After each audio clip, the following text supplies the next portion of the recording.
Elizondo talks Interloper. We've got that and a lot more to talk about today, so get in here. This is Jack with Cosmic Road. I talk about UFOs and the paranormal. Please hit like and subscribe, and let me know what you guys think in the comments below. Okay, yeah, in the interview with Ross Coulthard, Lou Elizondo is telling Ross about the plan to lure in a UFO and then shoot it down. Building on that hypothesis, Elizondo says his team devised an audacious secret plan to disable and capture one of those Tic Tacs. We had proposed a honey trap to try to collect data and information on these UAP. So this was an operation known as Interloper. That is correct. So you have a nuclear-powered carrier with other nuclear-powered vessels, potentially nuclear-powered submarines, which also may have potentially nuclear weapons. So the idea is to create a nuclear footprint that is so irresistible to these things, we would create a trap, and then that trap would be sprung. But Operation Interloper never made it past the planning phase. Interloper was stymied, wasn't it? It was scrapped. It was scrapped. It was a pretty good idea. And it was approved by a lot of people and a lot of agencies. And yet, when it finally got to the top, it was stopped. It was blocked. It's almost like somebody perhaps already knew the answer. Or didn't want us having the answer. Yeah, very likely. But yeah, so there you go. There's Project Interloper. I have very mixed feelings about this. It reminds me of Mike Herrera's information about the control group operatives who were using psychics to lure in UFOs to be shot down. To me, that seems really bad. I mean, why are we luring in UFOs and then shooting them down? If we were afraid of retaliation by these crafts, then that would indicate they were hostile and negative beings. But evidently, at least in the Mike Herrera information, we didn't fear retaliation. And presumably that's the case with Lou's information as well. So if they're not retaliating, if they're not hostile, why are we shooting them down? That really, makes me wonder, if we're going to lure in UFOs, why don't we lure them in and then make contact with them? So, I mean, I don't mind the idea of a honey trap to lure them in to talk to them peacefully, but I do have major reservations about shooting them down. But let me know what you think about Operation Interloper in the comments below. Meanwhile, John Greenwald is saying Jay Stratton had created a 25-minute or so classified briefing on UFOs. Here in a newly released document this week from the DoD, I found it referenced again. Yeah, this really intriguing briefing.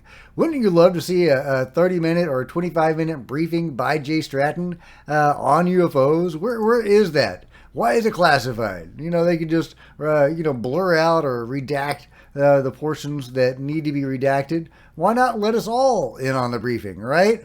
Why is this classified? Meanwhile, on News Nation, Lou Elizondo's wife gives her insight, her take on the orbs that visited them in their house. I would routinely see orbs. What do you mean by orbs?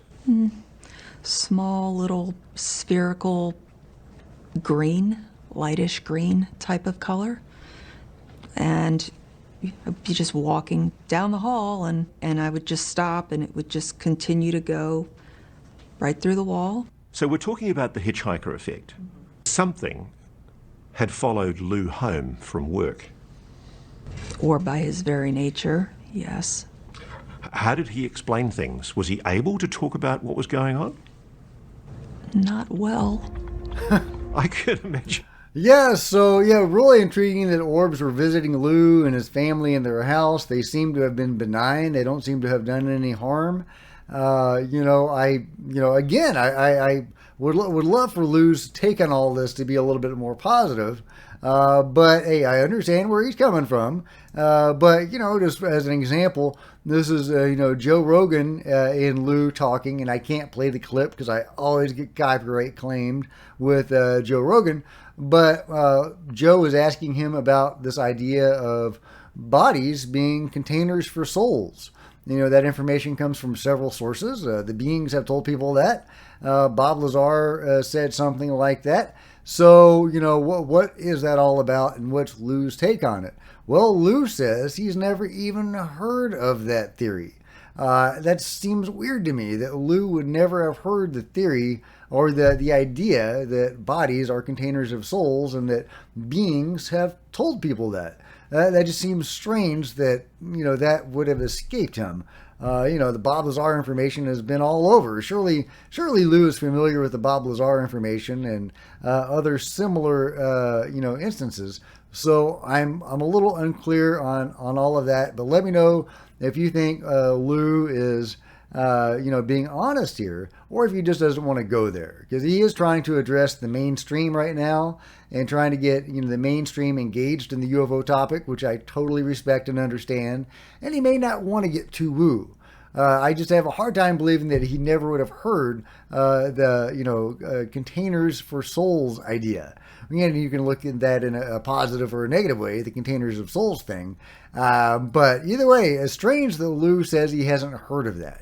But I do love him talking about remote viewing. He does get at least a little woo, because this is something that he knows about. He's a remote viewer. No, it may be a vestigial capability that humans had for a long time. But does it work? Oh, it absolutely works. It absolutely works. You see, remote viewing has been discredited. The CIA determined that it doesn't work. Okay, sure. You're saying it does work? It absolutely works. Lou says he knows it works because he was trained in remote viewing. Yeah, there you go. And you can read more about Lou's remote viewing experiences in the book. Really interesting stuff, including the time where he and some other remote viewers tried to get a terrorist to confess and tell them some vital information. And really interesting stuff. Okay, moving on from Lou, briefly. This is still going to be a Lou heavy day. And I love it. You go, Lou. But yeah, from David Haith breaking down this interview with Dr. Stephen Colburn talking about alien implants. Really interesting stuff. After having an alien implant removed from his toe by the late Dr. Roger Lear, chemist and material scientist Steve Colburn determined to research the technology. In this podcast, Steve reveals these devices have a magnetic field and contain carbon nanotubes and meteoric iron, I can say that word, with strange isotopic ratios which indicate they might not have been from our solar system. He said they give off radio signals before removal, and Dr. Lear was blown away by the fact that none of these implants produce any inflammation in the body whatsoever. So the alien technology might have a lot of application in organ transplantation. Interesting. You could take this alien implant technology and use it for our medical use. That's an interesting idea. He talked of a gray membrane that I think is formed from the body's own material, probably blood plasma proteins, and it's electrically conductive. It's very difficult to cut in, but it falls apart when it dries out. He claims that ultraviolet scans can show dyes left behind on the bodies of abductees, which reveal four-fingered handprints from the alien skin, which have been tested with electron microscopes and determined to contain no chlorine, which is present in all human sweat. In this podcast, abductee Dr. Colburn discusses implants with abductee Eric Mitchell and his friend Heidi. So yeah, really interesting. So alien sweat, different from human sweat. I would not have known that. That is interesting information. It's also interesting that the body doesn't reject these implants. Lou has also talked about this. They have some sort of coating on them. Really interesting, this technology, man. If we could harness this technology, that'd be amazing, right? Lou also talks about in his book, in one particular instance, where a scientist was examining an implant and these little things came off of it and were moving around. Little tendrils coming off of this implant and moving around even after it was extracted. Creepy. Apparently it creeped her out and she refused to work on it anymore. Meanwhile, what the heck are these things? I mean, they're built in various parts of the world, dolmens or whatever these are. with these weird little holes in them, and these small structures with these weird little holes in them. I mean, is that for like the Nazca beings, little fellas to live in? What are these things for? If you guys know, let me know in the comments below. I would love to have some insight into these strange structures. Meanwhile, this is a really intriguing clip from Danny Sheehan. I'll just let him tell it in his own words. More of these extraterrestrial beings. They have them in American underground military bases. They have the beings. They have the beings. What? So they've interviewed the beings. I've talked to people who were there when they were interviewing the beings. Where are the beings? That particular one was at S4. In Area 51. Outside of Area 51, about 11 miles away. I would totally distrust that, but I have some good friends who are very trustworthy. So they're a couple, and the husband broke the world record for the biggest wave ever surfed in Nazaré, Portugal. His name's Garrett McNamara, and her name's Nicole, and they're very good people, and they would never lie. Yeah. And they have a friend who worked at Area 51, or might be a friend of a friend, but they met him, and he was totally traumatized. And after having worked there, yes, and he said that he was led down into a basement. That's right. And he saw reptilian creatures, and they were speaking English. Well, they're telepathic. They're telepathic, and they talk French to French people. They talk German to German people. But they're telepathic. But isn't that weird? That's strange. Yeah, so reptilian beings at Area 51. Yeah, I've heard, of various races of beings at these military facilities, Nordics, Greys, and now reptilians. Really intriguing that, the control group seems to be working with these various types of beings. Are they good guys? Are they bad guys? Because there seems to be factions within each race of being. There seems to be more pro-human factions and more pro-themselves factions within each group. So it'd be very interesting and telling and important to know which group the control group is working with. But there you go, Danny Sheehan talking about living beings, being interviewed at Area 51 at S4, which of course makes me think of Jon Stewart's information corroborating the validity of that alien interview video. I think that's a real alien that we are looking at in that video, and Danny seems to be speaking of something like that. This was really cool because, John Greenwald and Lou Elizondo have had a rocky relationship, but I think that may be on the mend, guys. Both of them have been saying positive things about the other in the last few days. Lou says there is no denying who the FOIA king is and has always been. Long live the king. And John Greenwald has said positive things about Lou as well over the last few days. So I like to see that rifts being healed. I think that's awesome. Of course, that was brought on by John Greenwald FOIA-ing a document corroborating, portions of Lou's, account of ATIP.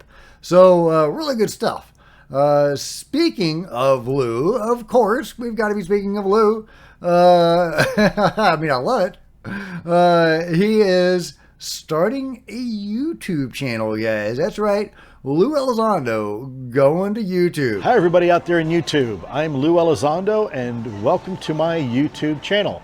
I know I've been a little bit quiet recently over the last few years, but I think the time has come, time is right for me to have a conversation with you one-on-one. Some of you may know that I just recently finished an interview on the one and only Joe Rogan Experience. Yeah, so there you go. I hear some music in the background, so I'm not going to play that clip for too long. But Lou Elizondo coming to YouTube, going to make some videos for us, guys. I can't wait for that. That's going to be amazing. That's going to be amazing, guys. What do you think he's going to cover on this YouTube channel? Is he going to get personal, talking about his personal experiences? Is he going to use this as a platform to perform investigations? Go to experiencers or military people and get their accounts? Is this going to be an investigatory channel? Is this going to be, what is this? I'm so intrigued by this channel. Last but not least, we've got hundreds of sheep going in a circle for 12 days. What? I mean, I know animals go in a circle sometimes, but for 12 days? 12 days? That's crazy, guys. Let me know what you think about these crazy sheep and everything else covered today in the comments below. And if you've enjoyed this video, please give me a big thumbs up. I sure would appreciate it. Smash the like button and the subscribe button and the bell to be notified of future videos. You don't want to miss a thing. Join me on social media, Facebook and Twitter, links below. Love to see you guys there. If you want to support Cosmic Road in a bigger way, consider grabbing a coffee mug or a t-shirt in the merch store below, or by becoming a channel member. See the link below to that. Channel members are rock stars, and I really appreciate you guys' support. Thank you so much. Meanwhile, there are plenty of other videos on the channel, and I'll see you guys next time. This is Jack with Cosmic Road, signing out.